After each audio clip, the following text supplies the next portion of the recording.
Olá, turminha, tudo bem? Hoje nós vamos para a nossa terceira aulinha de ciências. Na aula de hoje nós vamos fazer duas coisas. Primeiro, nós vamos acompanhar um conteúdo sobre a investigação da luz na apostila, certo? Das páginas 53 a 57. Após a explicação e a realização de uma tarefinha que tem ali, nós iremos fazer as atividades que estão lá no nosso caderno de atividades, certo, pessoal? Então, nós faremos uma revisão dos assuntos que já foram estudados, dos assuntos anteriores em ciências, certo? Onde nós vimos sobre a investigação dos sons, vocês lembram? Então, nós faremos dessa forma hoje, certo? Primeiro a apostila das páginas 20 a 24 e depois o caderninho de atividades com as tarefas das páginas 53 a 57. Vamos lá? Então, os assuntos de hoje. Na onda da luz, a luz e os materiais e revisão dos assuntos anteriores sobre a investigação dos sons. Investigando a luz. Bom, aqui tem várias questões referentes à luz. Certo? O tempo todo nós estamos dentro de casa, nós percebemos o quê? Que nós precisamos da luz para enxergar melhor, para iluminar os ambientes, para decorar, para que a luz possa clarear e possa facilitar a nossa vida no dia a dia, certo? Então, a gente precisa da luz o tempo todo. Imagine só que agora os dias começam a ficar mais curtos, porque a partir das 5h30 já está escurecendo. Vocês perceberam isso? É isso mesmo, a partir das 5h30 da tarde, vocês podem perceber que a luz natural do sol, ela já vai indo embora. Então, automaticamente, nós já acendemos várias luzes dentro das nossas casas. E nós precisamos da luz para tudo, o tempo todo. Às vezes, até mesmo de dia, né? Para você estudar, poder trabalhar, você precisa ter um ambiente bem iluminado, bem clarinho. Então, hoje nós vamos estudar um pouquinho mais e investigar esse negócio chamado luz. Então, diz assim, ali na apostila, na página 19 não, na página 20, pessoal, diz assim, você já esteve em um show, num teatro ou no período noturno? Né? Se você já foi numa apresentação, se você já foi, de repente, num momento, né, onde você viu um espetáculo, as pessoas tocando, as pessoas cantando, você percebeu como as luzes, né, assim como o som, elas fazem parte desse espetáculo? A maioria de vocês, com certeza, já foi. A iluminação que a gente tem é dentro do palco, às vezes na igreja. Então, assim, a gente percebe, né, que a luz, ela faz parte. Por quê? Porque ela dá todo, assim, na verdade, um requinte, uma elegância para a apresentação. A luz na arte, ela é muito importante, tanto nas apresentações teatrais, nos espetáculos, certo? Quanto nas apresentações musicais. Então, é algo que faz parte o tempo todo, né, das apresentações artísticas. Então, pense em um show, uma peça de teatro, ou uma apresentação de dança, né, uma apresentação de Natal, de fim de ano, Dia das Mães, seja qual for a apresentação, o espetáculo, né, sem a presença de luzes, como é que vai ficar? Será que vai ficar bem bonito? Vai ter aquele, né, aquele clima assim interessante, bonito, aquela apresentação, né, elegante, né, com sofisticação? As luzes, elas dão toda uma profundidade, uma proporção para a apresentação. Então, será que eles transmitiriam a mesma emoção? Esses são os questionamentos que nós temos aqui na apostila, na página 20, certo? Onde tem aqui, vou mostrar para vocês, essa ilustração, que são pessoas, né, tocando instrumentos que fazem parte de uma banda. Então, ali nós temos, né, a referência é a luz. A luz está focada no palco, mostrando, né, exatamente onde estão posicionados os artistas. Então, a luz, ela já abre esse espetáculo de uma forma bem natural, né, para que as pessoas possam identificar os integrantes, ver os instrumentos e apreciar a apresentação, o espetáculo como um todo. Bom, vamos avançar na página 21. Tem ali a seção Diga Aí. Então, no capítulo anterior, você estudou o som e suas características. Agora, vamos ver o que você já sabe sobre a luz? Bom, então vocês vão circular no exercício 1, nesse aqui, tá, pessoal? Vocês estão vendo aqui vários objetos. Então, você vai circular de amarelo os objetos relacionados ao som, certo? Tudo que faz som, tudo que você já sabe que vai transmitir som. E vai pintar de azul, ou seja, circular de azul, aqueles que têm a ver com a luz. Tudo que é emissor, então, de luminosidade, você vai circular com azul. Então, vamos ver. O microfone é um instrumento que transmite som ou transmite luz? Ele transmite som. A bateria, né? Pessoal que gosta de música sabe que a bateria também é um instrumento que transmite muito barulho. Os óculos, eles transmitem o quê? Transmite som, pessoal, será? Os óculos transmitem também luz, vocês sabiam? Eles ajudam a enxergar melhor. É exatamente isso, ele ajuda a clarear. A lente, ela permite a visibilidade melhor acima de sobre qualquer objeto. Bom, então nós temos ali caixa de som, temos as lâmpadas, temos as cordas de violão, temos a luz neon e uma mesa de controle de luz. Então, feito esse exercício 1, certo? Que é circular de amarelo, então, os objetos relacionados ao som, e de azul, os objetos que têm a ver com a luz, nós vamos fazer o exercício 2. Observe a ilustração da página anterior novamente. Você percebeu que o vocalista da banda usa óculos? Por que algumas pessoas precisam usar óculos? Olha aqui o moço, ele está usando óculos, certo? Então, vocês vão responder por que algumas pessoas têm a necessidade de usar os óculos. Por que será, pessoal?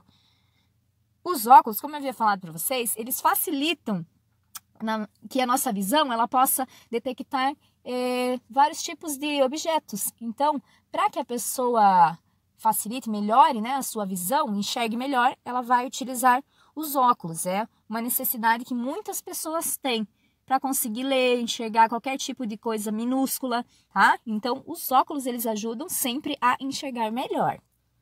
Vamos avançar na página 22. Bom, aqui nós temos ali um assunto novo, né, que está dentro desse tema da luz. Então, se chama Na Onda da Luz.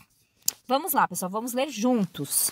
Assim como o som, a luz é um tipo de onda que se espalha até chegar aos nossos olhos. Contudo, diferentemente do som, que não se propaga quer dizer espalha.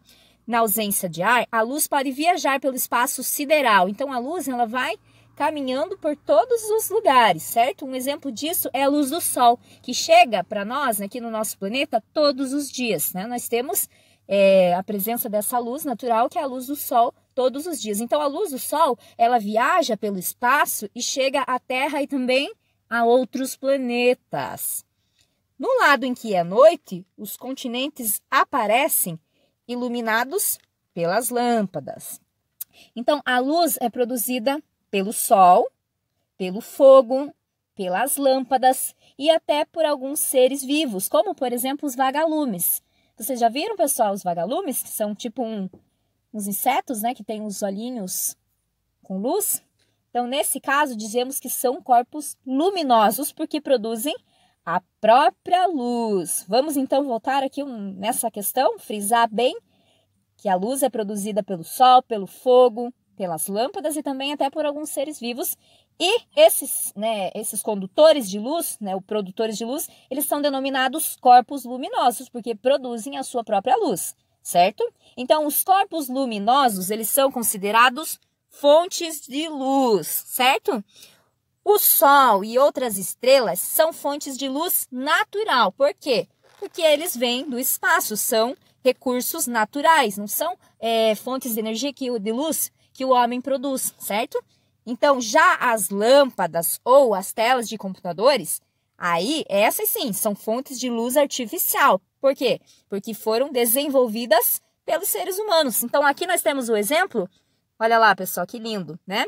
De um entardecer ali, o pôr do sol, e o sol sendo um corpo luminoso, né? Porque ele produz a sua própria luz.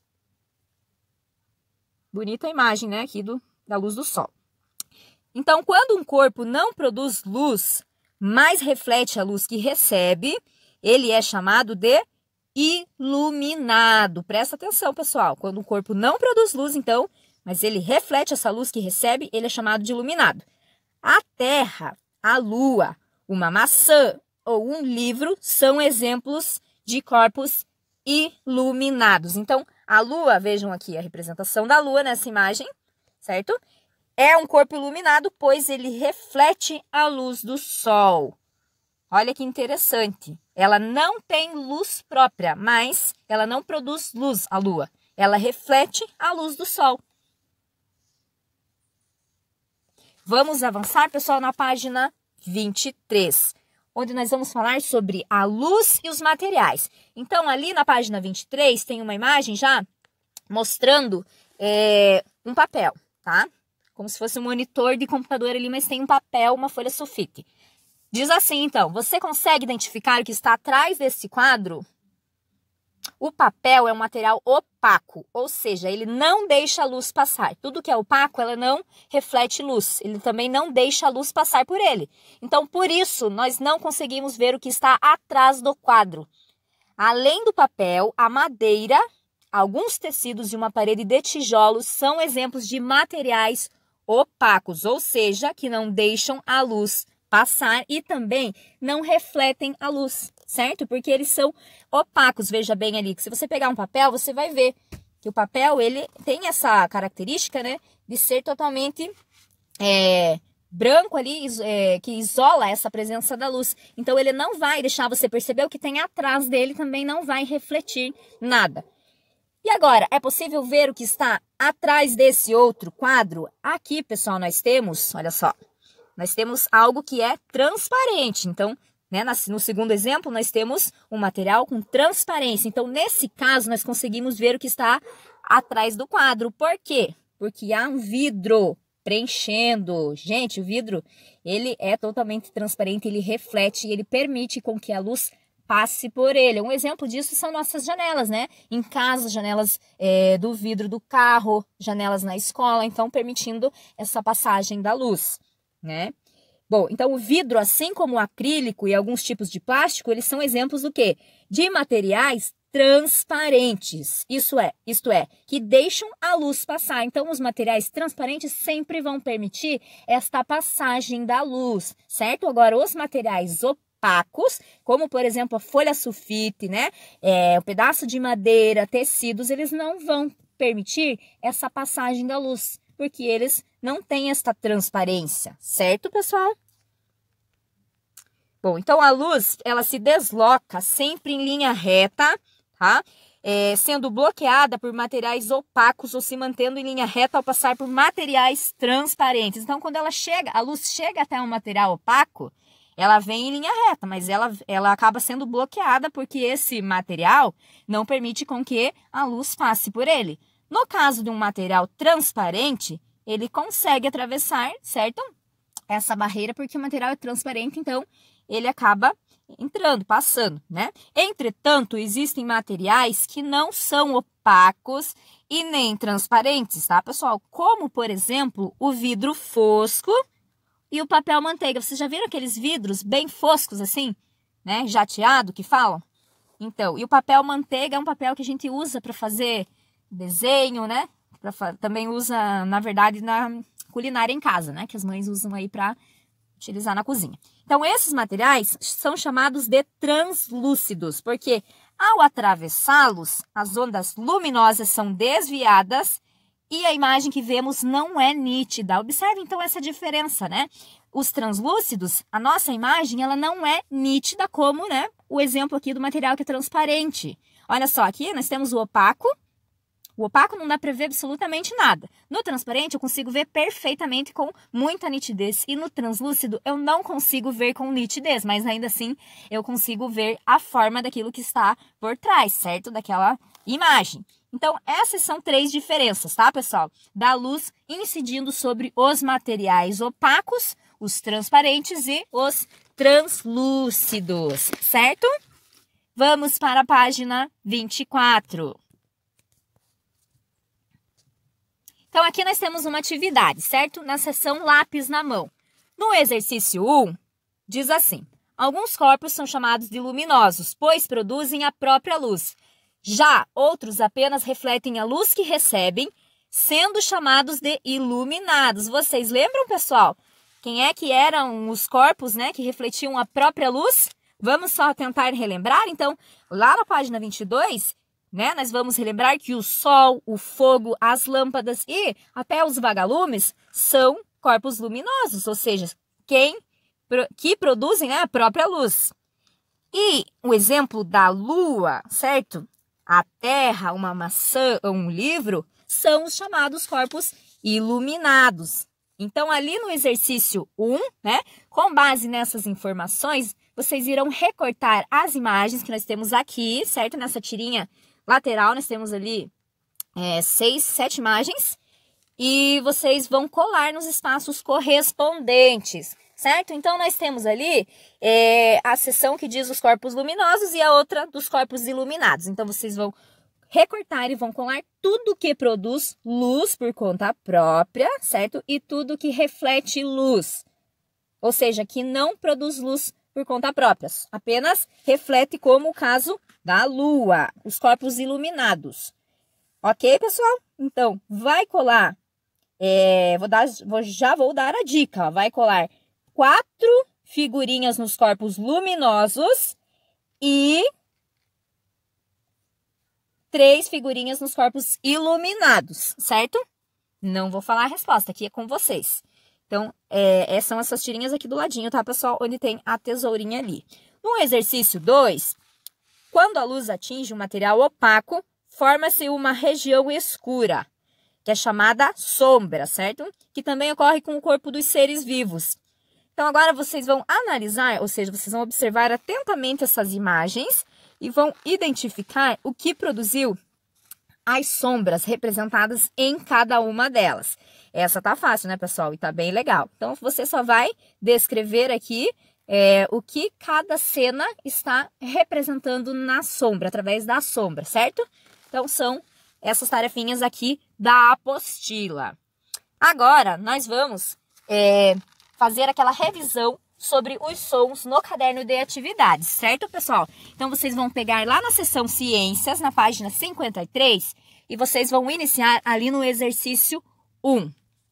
Está dizendo assim: em praticamente todos os momentos, escutamos e produzimos sons. Vocês vão observar a cena que está aqui, tá? Essa cena, representada na imagem, e depois faça o que se pede.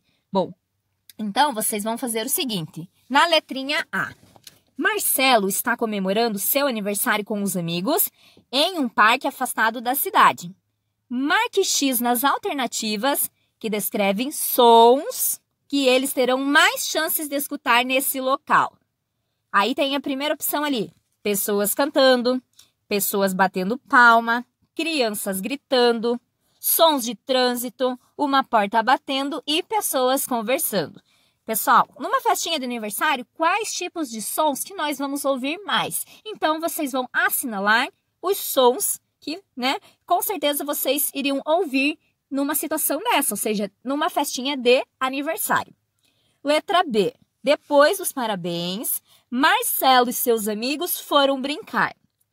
Um cão queria brincar e começou a latir. Aí, então, vocês vão circular a imagem que melhor representa como o som do latido se espalha pelo ar.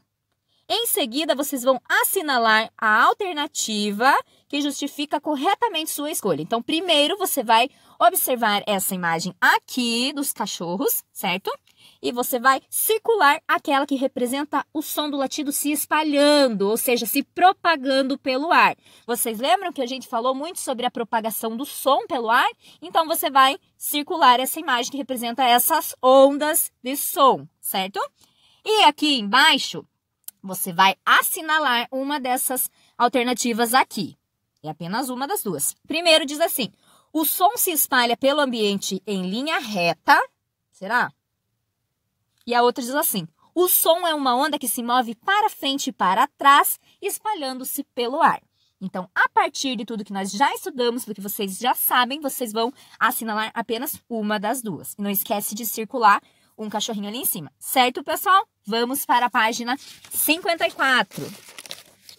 Bom, então aqui na página 54 nós temos o exercício 2. Observe a imagem e perceba que algumas crianças estão mergulhando e outras estão na superfície da água. Então, em seguida, vocês vão assinalar a afirmativa correta sobre a propagação do som no ar e na água, pessoal. Observa atentamente aquela imagem ali das crianças, mergulhando e aquela que está na superfície. Você vai assinalar apenas uma questão daqui, ou seja, aquela que está certa. Letra A. As crianças que estão mergulhando não escutam as vibrações do som. Será? Letra B. As crianças que estão mergulhando escutam as vibrações do som perfeitamente como se estivessem fora da água. Pessoal, será que isso é verdade? Que quem está dentro da água escuta as vibrações do som perfeitamente? Né? Como se estivesse lá fora. Bom, então preste atenção aqui. E letrinha C, as crianças que estão mergulhando escutam as vibrações do som, mas de forma distorcida. Então, com base, né, no que vocês já sabem sobre as vibrações do som e a forma como melhor, né, as pessoas conseguem perceber os sons, vocês vão assinalar apenas uma, porque só tem uma correta aqui. Certo, pessoal? Exercício 3. Você já percebeu que as vibrações que formam os sons fazem com que eles sejam diferentes uns dos outros? Os sons e suas características são estudados pela acústica. Nós sabemos disso já, lembram? Então, na letrinha A, vocês vão relacionar as características do som ao seu respectivo significado. Nós falamos sobre intensidade, sobre tom, sobre timbre, lembram?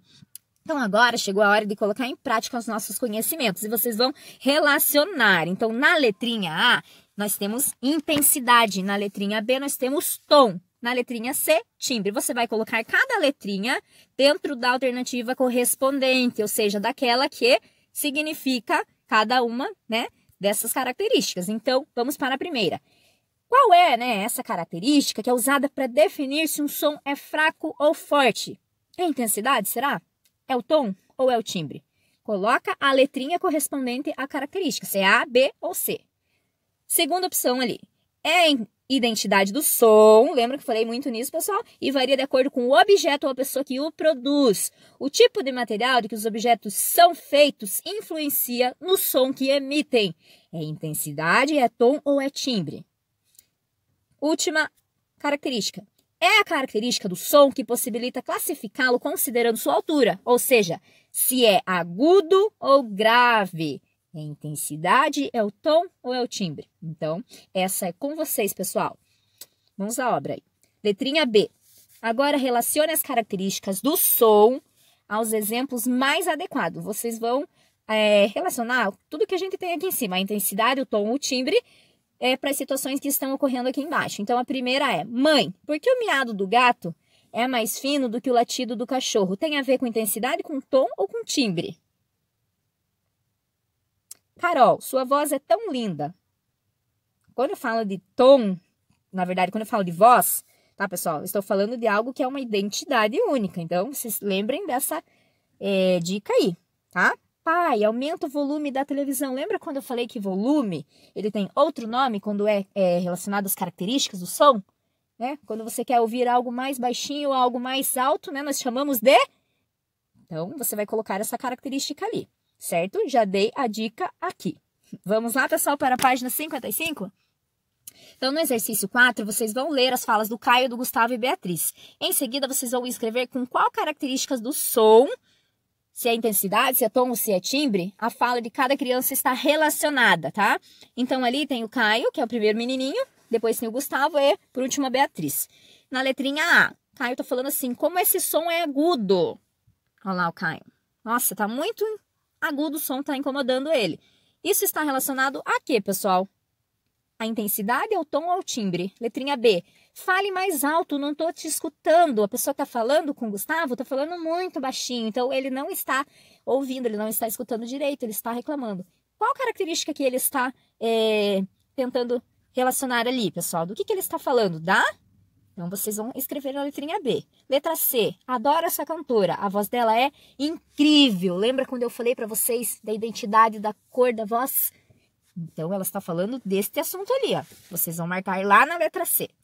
Exercício 5.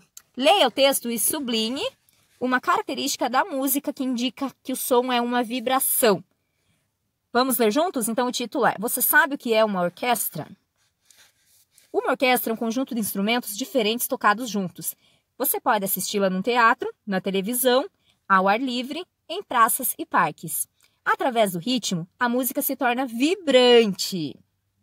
Qualquer instrumento que faça som ao ser agitado ou percutido pode fazer parte da percussão de uma orquestra. O músico utiliza baquetas ou as mãos para produzir o som. Bom, então nós temos destacado aqui em vermelho o que significa percutido, pessoal, e o que significa percussão. Então, percutido significa batido, ou seja, tocado, né? Quando eu falo percussão, é algo que é movido através de batidas, né? Batidas com as mãos em um tambor, por exemplo. Percussão é um instrumento, né, em que o som é produzido a partir de uma batida, raspagem ou agitação. Então, essas duas palavras, elas se complementam, né? Percutido e percussão, elas têm praticamente o mesmo significado, sendo que percutido é o significado de batido, tocado, e percussão é um instrumento, né, onde o som é produzido a partir de uma batida, raspagem ou agitação. Então, vocês vão sublinhar, ou seja, vocês vão grifar ali no número 5, a parte que está representando, que indica que o som é uma vibração. Lembram ali no texto que foi lido? Vocês podem ler novamente. Vamos lá, então. Os pratos e o tambor são instrumentos que fazem parte da percussão de uma orquestra. Sobre esses instrumentos musicais, complete o texto a seguir. É fácil diferenciar o som do tambor do som produzido por pratos de metal. Essa identidade do som é chamada do quê, pessoal? Vocês já sabem, identidade do som é chamada de... Então, vocês vão completar aqui. Os diferentes sons produzidos dependem principalmente do quê? Daquilo com que é feito cada instrumento. E isso se chama... E vocês vão preencher aqui. Lembra quando eu falei para vocês que vocês iam confeccionar um instrumento musical a partir de diferentes... Pode ser plástico, pode ser latinha, pode ser tampinha. Tem um nome isso daí. Tá bom? Então, fica mais uma diquinha aqui.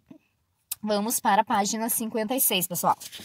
Então, aqui nós temos o exercício número 6. Pense no som de um trovão e no som do canto de um canário, usando as palavras baixo e alto para indicar a intensidade do som e grave e agudo para se referir ao tom. Complete as frases a seguir, definindo, então, as características desses dois tipos de som. Letra A. Presta bastante atenção aqui, pessoal, porque vocês vão usar as palavrinhas alto e baixo para indicar a intensidade do som, e grave e agudo, que é para se referir ao tom, certo? Então, tem essa diferença bem grande nessas características do som, tá, pessoal? Então, a letrinha A. O som do trovão, ele pode ser ouvido de muito longe, por isso dizemos que ele é mais alto, baixo, grave ou agudo, pessoal? Então, vocês vão colocar aqui, que o canto do canário, que é... Então, vocês vão completar também. Tá falando de intensidade ou tá falando de tom, a letra A? Presta atenção, porque se for intensidade, vocês só vão colocar se esse som ele é alto ou baixo. Se for tom, vocês vão colocar se é grave e agudo, ok? Então, letrinha B. O canto do canário tem um som bem fininho, mais que o som do trovão. Aqui está falando, né? Vocês vão ter que perceber se é de intensidade ou de tom. Então, vocês vão colocar se for intensidade, se é baixo e alto. Se for tom, se é grave e agudo, certo? Prestem bastante atenção aqui. Quando a gente tenta imaginar a situação, certo? Tenta imaginar, então, o som do trovão, quando pode ser ouvido de muito longe. E tenta imaginar, então, o canto do canário, com um som bem fininho, certo? Para vocês relacionarem essa questão de intensidade e de tom. Exercício 7. As orelhas humanas são formadas por uma parte externa e por pequenas estruturas internas, as quais dependem uma das outras para formar o sentido da audição. Então, aqui na letrinha A, vocês podem verificar lá na apostila, vocês vão escrever o nome das estruturas das nossas orelhas que indicam, que estão indicadas na imagem. Então, vocês podem voltar na apostila para ver todas essas questões, tá? Lá na página 16, vocês podem observar na página 16 que está mostrando, então, essa sequência bem certinha aí. Vocês vão fazer assim, escrever os nomes, tá? Daquilo que está sendo representado ali, através dos desenhos. E vocês depois vão fazer ali a parte de numerar, pessoal, certo? Então, já vou dar a dica, ó. Na página 16, tá? Tem essa demonstração da estrutura das nossas orelhas. Já vou dizer que tem ali, ó, no exercício 1, no número 1, mostrando que é a orelha externa. Aí, ele vai passar para tímpano. Depois, ele vai passar para os ossos. Depois, vai chegar na cóclea, certo? E, por último, os nervos, que é o número 5 ali. Então, letra B, numere as frases de 1 a 5, formando a sequência correta do que acontece no organismo para que uma pessoa escute um som. As ondas sonoras são captadas pela orelha externa e entram na orelha interna. Tá? Vocês vão numerar isso aqui. A vibração do tímpano passa para 3 ossos pequenos. As ondas sonoras fazem o tímpano vibrar. A vibração desse líquido estimula os nervos que levam as informações até o cérebro, o qual interpreta essas informações como sons. Em seguida, a vibração é transmitida para um líquido presente numa estrutura em formato de espiral. Então, pessoal, isso aqui vocês vão voltar, como eu falei para vocês, lá na página 16, na apostila, para fazer bem certinho esse caminho, certo? Que o som percorre na estrutura das nossas orelhas até chegar, certo? Lá no tímpano. Até chegar no último... no caso aqui, no último elemento, né, que a gente precisa para captar de forma muito clara os sons, certo? Então, vamos para a página 57. Exercício 8. Existem muitos problemas de saúde que podem fazer com que uma pessoa perca a audição. Além disso, algumas pessoas já podem nascer com deficiência auditiva, porém isso não impede que elas se comuniquem. Aqui vocês vão assinalar as formas com que as pessoas surdas ou com alguma deficiência auditiva podem perceber os sons do ambiente ao se comunicar. Então, tem ali o primeiro exemplo, né? Aparelhos auditivos, a bengala e cão-guia, língua brasileira de sinais, que são as libras, vibração do som pelo tato. Então, vocês vão marcar X em todas as formas como as pessoas podem receber e perceber também os sons do ambiente ou se comunicar, certo? Bom, número 9. Desembaralhe as letras para completar as frases e descubra hábitos saudáveis para cuidar da audição. Aqui vocês vão desembaralhar, então, essas letrinhas que estão escondendo uma palavrinha aqui. E vocês vão completar ali embaixo. Evite escutar, daí vocês vão completar com a palavrinha. Principalmente quando estiver usando fones de ouvido. O que tem que evitar escutar quando a gente está com fone de ouvido? Então, você vai completar ali. Em ambientes de trabalho muito barulhentos, é importante utilizar, tá? Vai desembaralhar a palavrinha e vai colocar aqui alguma coisa que é auricular, tá? Então, você vai fazer isso. E, para finalizar, nós temos ali uma curiosidade. Você sabia que o Ludwig van Beethoven, o famoso Beethoven, foi um grande compositor e pianista? Ele escreveu uma das mais belas músicas clássicas, a Nona Sinfonia, sem escutar som algum, pessoal. Então, pessoas surdas ou com deficiência auditiva podem aprender a tocar instrumentos musicais tão bem quanto pessoas que escutam, porque elas aprendem a sentir as diferentes vibrações emitidas pelas notas nos instrumentos musicais. Isso eu já havia falado para vocês lembram? Na aula anterior. Então, é muito interessante que as pessoas com dificuldades ou com deficiência auditiva, elas vão perceber os sons através da vibração. É mais ou menos a situação que está aqui do lado, nesse desenho que tem na imagem, onde tem uma criança encostada num violão. Então, eles vão sentir a vibração, né? Aquilo que as cordas do violão transmitem. Então, pessoal, por hoje é isso. Um abraço para vocês. Qualquer dúvida, chamem a prof. Bons estudos. Até a próxima aula, pessoal!